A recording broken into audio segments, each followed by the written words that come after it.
We all love a good story, and as creatives we love writing them, we love illustrating them, we love crafting them, we love birthing them and bringing them to life.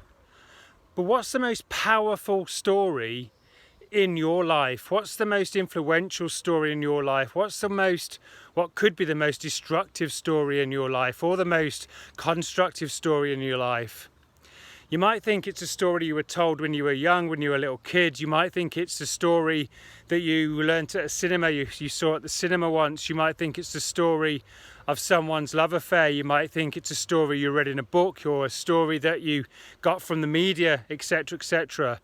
And all of those things, although they are powerful stories, are not the most powerful story in your life. Because the most powerful story in your life is the story that you tell yourself every single second of every single day, when you're awake and when you're asleep. So when you're conscious and when you are unconscious.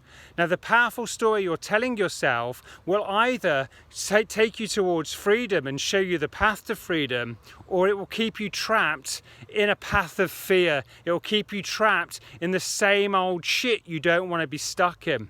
So the question is, what is the story that you are telling yourself on a consistent daily basis? Now, this will be largely unconscious to you. So you need to start becoming conscious of the internal dialogue that's going on in your mind, because the internal dialogue is like the narrator of the story.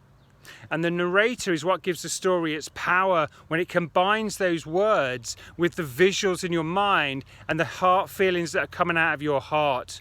So what is your story? Is your story a comedy? Is it a drama? Is your story a thriller?